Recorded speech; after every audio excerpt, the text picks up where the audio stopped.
Standing theater of thrills, the master of mystery and adventure, William N. Robeson. Among the American Indian tribes, none clings more tenaciously to the old ways than the Navajo. Herding their sheep across the vast upland plateau of northern Arizona and New Mexico, they live today much as they have for hundreds of years. And perhaps this is for the best, for the white man's world has never been too gentle with the Navajo.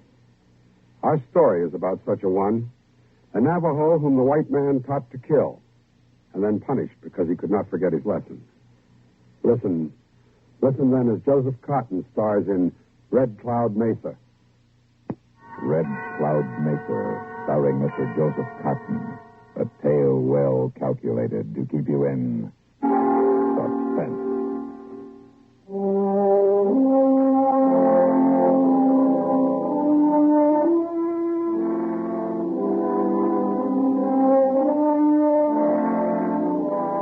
Red Cloud Mesa, a great stone fist thrusting into the thin air above the flat plateau. There's none higher between Cayente and Ship Rock. So high the clouds catch on it sometimes.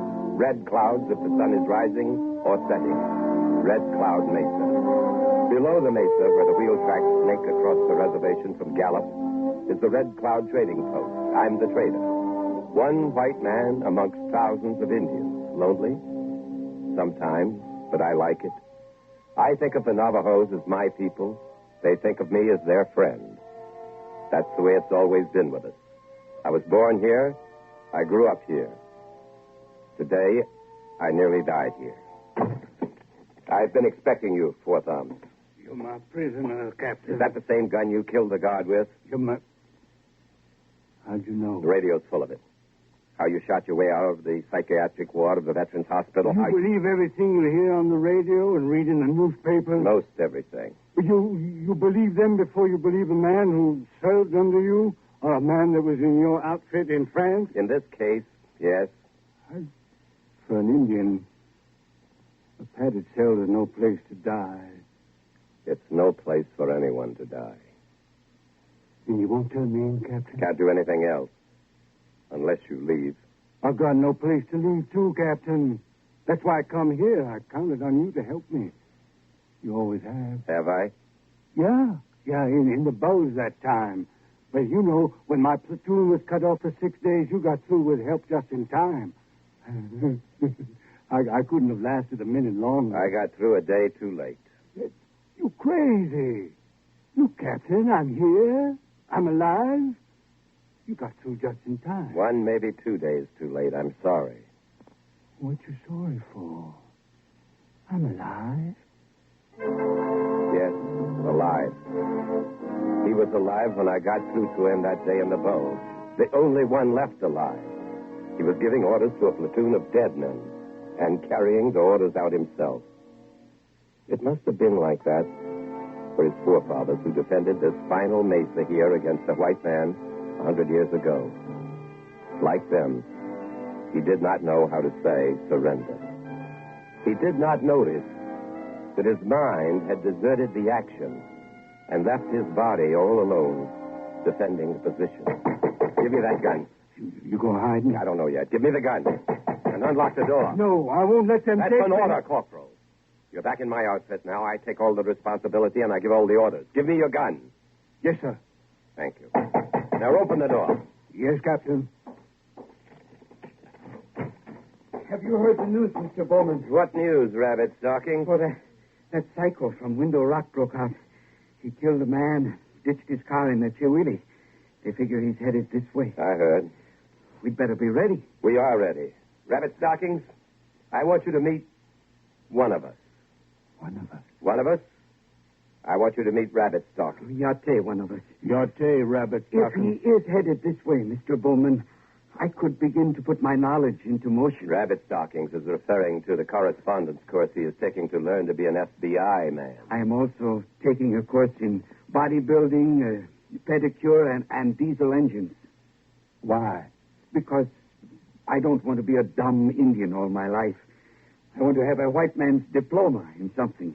I think you're crazy. But would you care to look at my latest Men Wanted bulletin? No. The truck is coming. Not a diesel. Gasoline-driven truck, I can tell by the sound. Looks like old man McGurry's pickup. Captain. Maybe you'd better let Rabbit Stocking show you his FBI lesson, one of us. Yes, sir. Well, come then, because you are Mr. Bowman's friend. I will show you the secret place where I hide my white man's knowledge from the dumb Indians. I still think you're Go out the crazy. back way. Yes, sir. Was old man McGurry's pickup all right, but it carried a passenger. A passenger I was expecting. State Trooper Arturo Trujillo. Buenos dias, George. Hi, Arturo. What's new? Oh, I got Indian trouble. Give me a pack of cigarettes and a candy bar. There you are. No. Where are you hiding the Indians? That's why I pay my taxes, to pay you to find out where they hide. New Mexico don't collect enough taxes for that. We need your help. Don't ask me any questions, Arturo. Just don't ask me any questions. Okay, George. Just don't make me look bad, that's all. I got to take a look around. I got to make a report. Don't forget, I got a citizen outside.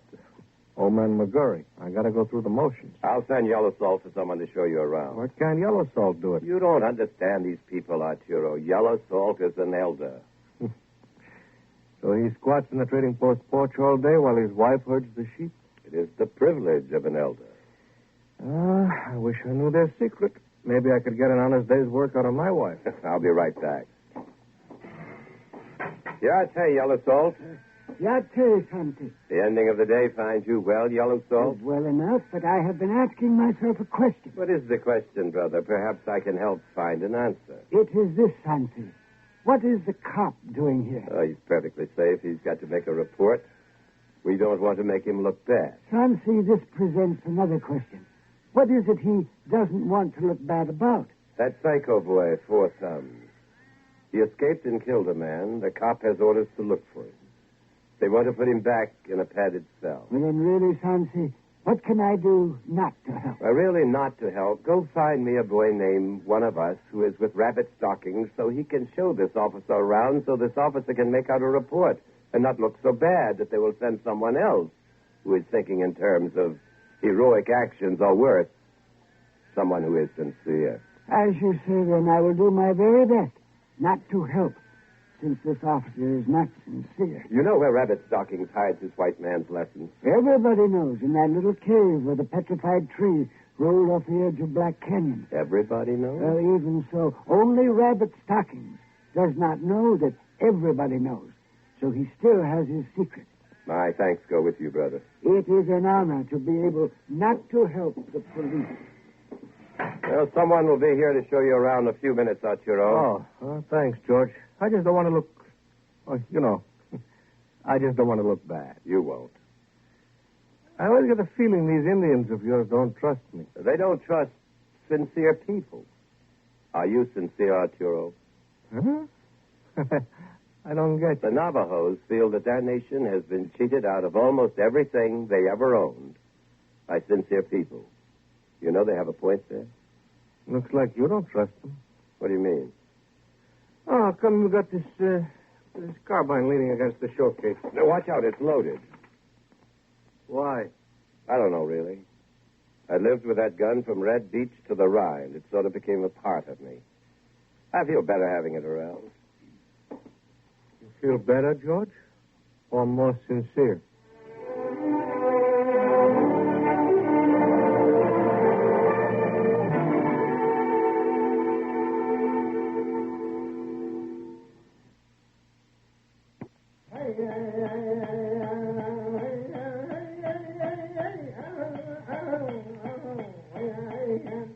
In the back room of the trading post, Ben Yahtzee, the silversmith, was singing as he hammered away at a turquoise-studded gateau.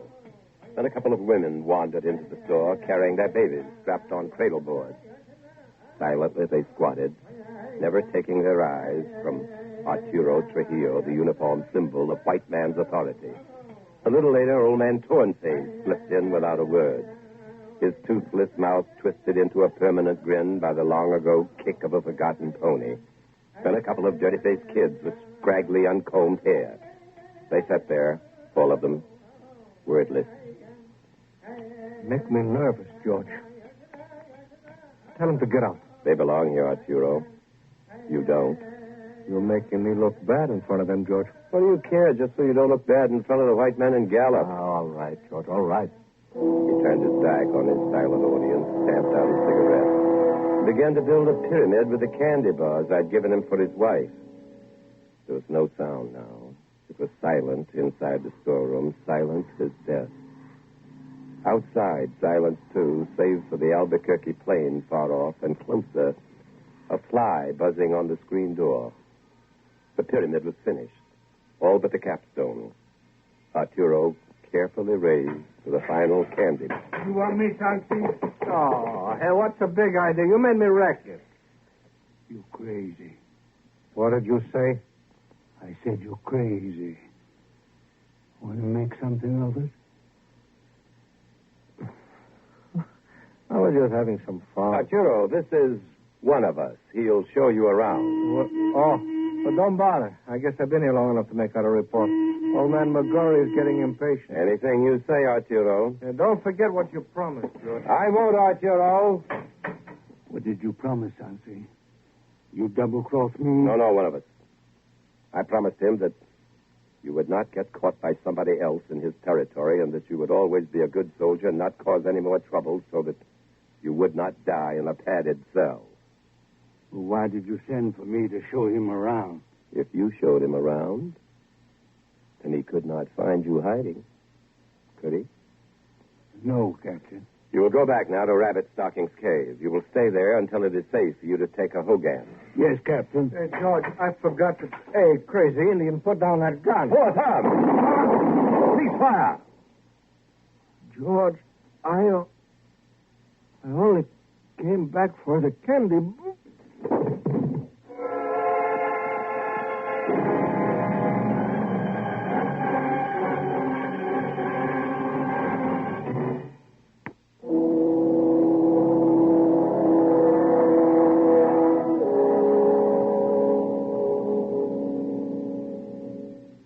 Thumb stood at attention, eyes straight ahead. State Trooper Trujillo lay in the doorway, one boot holding the screen ajar, lay very still. The buzzing fly eagerly circled the trickle of blood that oozed across the floor. The chant began, the chant of the enemy wave, the chant which would protect the people from the ghosts of this foreigner. I think you and I had better go up on the Mesa, Corporal. Yes, Captain, but... Yes? Beg pardon, sir, but I thought I was to go back to the cave. A new situation has developed since then. It is necessary to change the orders. Yes, sir. Forward! Up!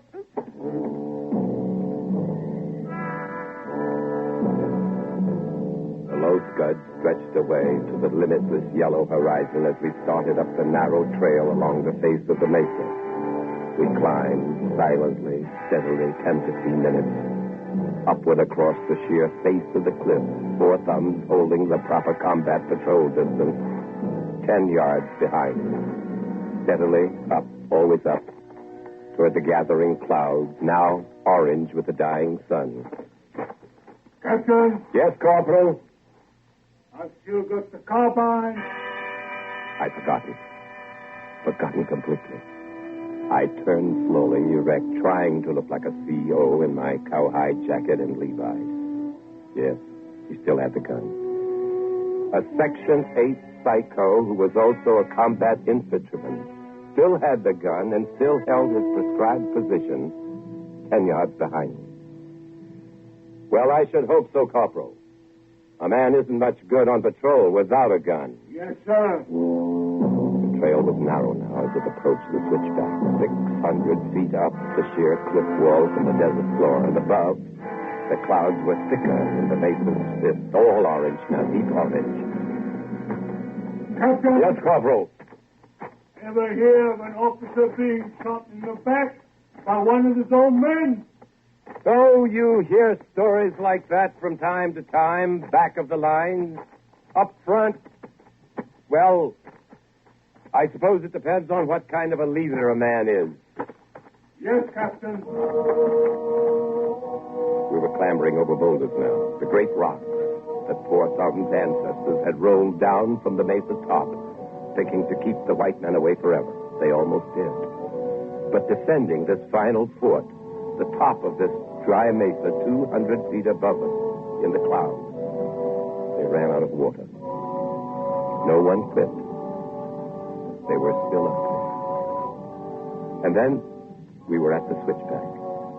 And a moment later, we were in the cloud, a red cloud now, where the misty blood of the day's death surrounded us, cold, damp, the ghost stuff of the ancient warriors whose bones still lay above us. Take 5, Corporal. Yes, sir. I stopped and leaned back against the cliff wall. The trail was only a foot wide here. Out beyond and below the red mist. I waited, and only knew it coming by the sound of his footfalls until at once he materialized beside me. He leaned back, too, careful to keep the carbine on his right side, the side away from me. I heard plenty of stories like that overseas, Captain. Oh, I dare say it's happened more than once. Any leader takes a chance. That's one of the risks of leadership. In combat, when a man's head races with blood, when it's kill or be killed, sure, it could happen, but... But what, sir? When a soldier comes back out of the lines, when a soldier is back in the rear area and safe, and begins to kill his own outfit, and there's nothing anyone can do to help him. Help? That's what I said. No longer any help for him. Then it's up to that soldier himself, if he isn't crazy, to figure out a way of saving the outfit he's destroyed. If he isn't crazy. Yes, sir. We're cut off completely up here, Corporal. You can do anything you want with the rest of the outfit. You've got the gun.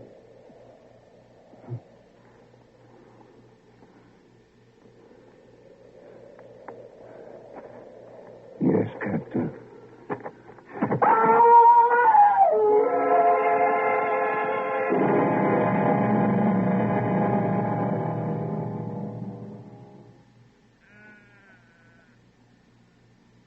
That's the first time I never saw your carbine leaning against the counter, Sponsi.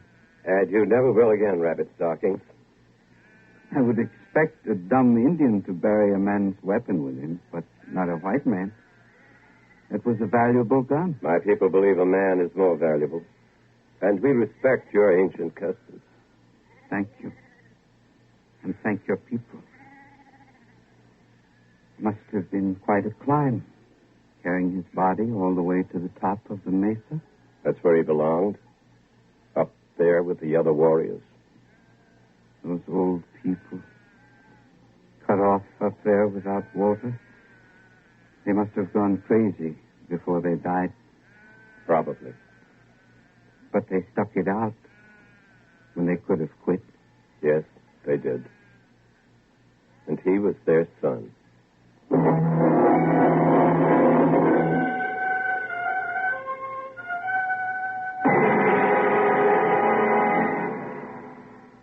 Suspense, in which Mr. Joseph Cotton starred in William N. Robeson's production of Red Cloud Mesa, adapted by Mr. Robeson from a story by William Eastlake. Supporting Joseph Cotton in tonight's story were Jay Novello, Vic Perrin, Lawrence Dobkin, and Howard McNear. Listen.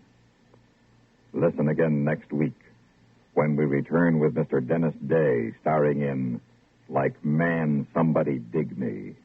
Another tale well calculated to keep you in